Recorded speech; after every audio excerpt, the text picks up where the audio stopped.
Menteri Perencanaan Pembangunan Nasional Kepala Bappenas Suharso Monoarfa mengatakan perubahan iklim memberikan pengaruh besar bagi perekonomian.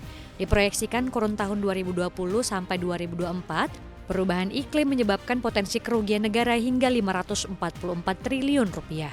Bencana alam di Indonesia didominasi oleh bencana hidrometeorologi.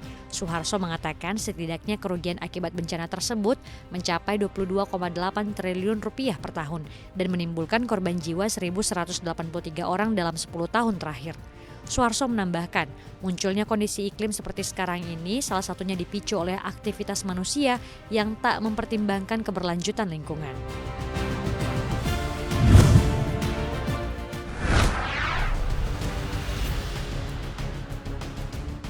Harga beras terpantau masih dalam tren naik, bahkan semakin menjauhi harga tahun 2022 lalu.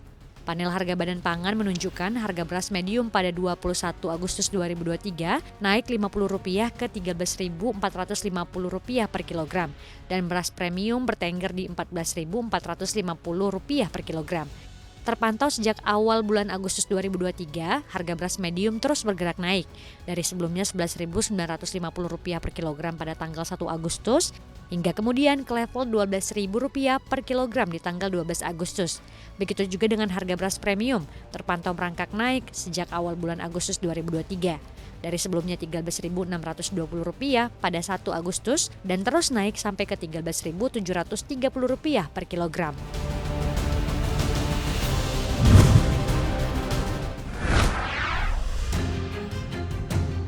Pejabat Gubernur DKI Jakarta, Heru Budi Hartono memutuskan meningkatkan jumlah aparatur sipil negara yang akan menjalankan kebijakan bekerja dari rumah atau work from home menjadi 75%. Kebijakan WFH akan ditingkatkan dari 50% menjadi 75% terhadap ASN di lingkungan Pemprov DKI Jakarta saat KTT ASN berlangsung pada 4 hingga 7 September.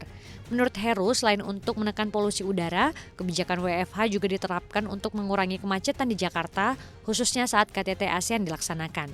Sebelumnya, pemerintah Provinsi DKI Jakarta menetapkan jumlah ASN yang melakukan WFH sebanyak 50% saat kegiatan KTT ke-43 ASEAN.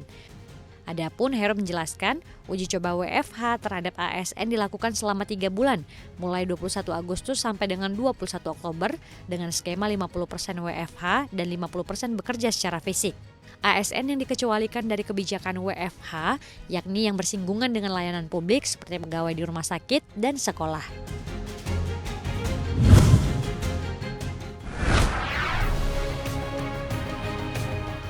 Vietnam akan bergabung bersama Indonesia untuk memperkuat kerjasama konektivitas pembayaran kawasan dalam sebuah kesepakatan Regional Payment Connectivity atau RPC.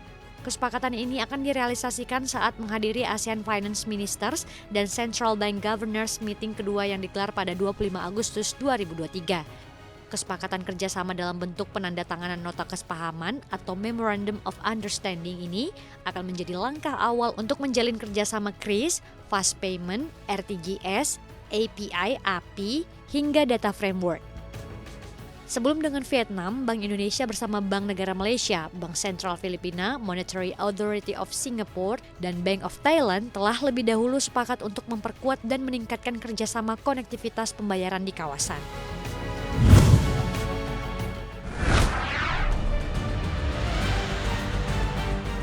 China kembali pangkas suku bunga pinjaman untuk kedua kalinya tahun ini. Pemangkasan suku bunga dilakukan untuk mendongkrak konsumsi. Bank Sentral China atau PBOC memangkas suku bunga pinjaman 1 tahun atau LPR 10 basis poin dari 3,55% menjadi 3,45%. Sementara itu, suku bunga pinjaman tingkat 5 tahun tetap berada di 4,2%. Pemangkasan suku bunga pinjaman 1 tahun ini sudah sesuai ekspektasi para ekonom. Akan tetapi, suku bunga pinjaman 5 tahun yang tidak berubah cukup mengejutkan para ekonom. Sebelumnya, mayoritas analis telah mengantisipasi pemotongan 15 basis poin suku bunga pinjaman 1 tahun yang menjadi dasar sebagian besar pinjaman baru. Survei juga memperkirakan pemangkasan 15 basis poin suku bunga pinjaman 5 tahun yang berfungsi sebagai suku bunga referensi hipotek.